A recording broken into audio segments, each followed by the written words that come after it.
ನಾನು ತುಂಬ ಸಲ ಹೇಳೋದು ಇದೇ ಮಾತನ್ನ. ಈ ಡೈರೆಕ್ಟ್ ಸೆಲ್ಲಿಂಗ್ ಅನ್ನೋ ಒಂದು ಇಂಡಸ್ಟ್ರಿ ಇದು ನದಿ ಅಲ್ಲ, ಇಟ್ ಇಸ್ ನಾಟ್ ರಿವರ್, ಇದು ಸಮುದ್ರ. ಇದರಲ್ಲಿ ನೀವು ಲಿಮಿಟ್ ಇಲ್ದಿರುವಷ್ಟು ಈಜ್ಬೋದು, ಬಟ್ ನೀವು ಎಷ್ಟು ಪ್ರಯತ್ನ ಮಾಡಿ ಈಜ್ತೀರ ಅನ್ನೋದು ಭಾಳ ಇಂಪಾರ್ಟೆಂಟ್ ಇದೆ. ಬಿಗಿನಿಂಗಲ್ಲಿ ನೀವು ಗಿವ್ ಅಪ್ ಮಾಡಲೇಬಾರ್ದು. ಬಿಗಿನಿಂಗ್ ಅನ್ನೋದೇನಿದೆಯಲ್ಲ ಈ ಇಂಡಸ್ಟ್ರಿ ಒಳಗಡೆ ಕೇವಲ ಲರ್ನ್ ಮಾಡ್ಲಿಕ್ಕೆ ಮಾತ್ರ, ಆಮೇಲೆ ತಾನಾಗಿನ ಅರ್ನಿಂಗ್ ಆಗೇ ಆಗುತ್ತೆ. ಬಟ್ ಒಂದು ಬರೆದು ಕೊಡ್ತೀನಿ, ಇವತ್ತು ನಿಮಗೆ ಬಿಸ್ನೆಸ್ ಆಗ್ತಾ ಇಲ್ಲ, ಟೀಮ್ ಬಿಲ್ಡ್ ಆಗ್ತಾ ಇಲ್ಲ, ಡೋಂಟ್ ವರಿ ಅಬೌಟ್ ದ್ಯಾಟ್.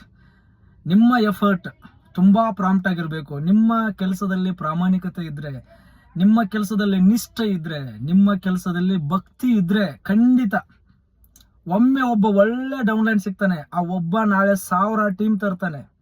ಆ ಒಬ್ಬ ನಾಳೆ 1000 ಜನನ ಸೇರಿಸೋ ಮಟ್ಟಕ್ಕೆ ನಿಮ್ಮ ಬಿಸ್ನೆಸ್ನ ಬಿಲ್ಡ್ ಮಾಡ್ತಾನೆ.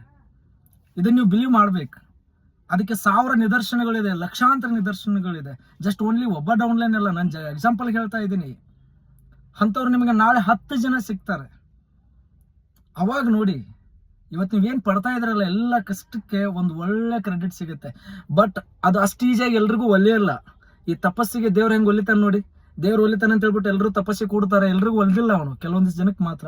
ಹಾಗೆ ಈ ಇಂಡಸ್ಟ್ರಿಯಲ್ಲಿ ಕೂಡ ಒಂದು ನಿಷ್ಠೆ, ಒಂದು ಪ್ರಾಮಾಣಿಕತೆ, ಒಂದು ಭಕ್ತಿ, ನಂಬಿದವರ ವಿಶ್ವಾಸದಲ್ಲಿ ನಾವು ನಡಿಬೇಕು. ಖಂಡಿತ ಅದು ಲಾಭ ಆಗುತ್ತೆ.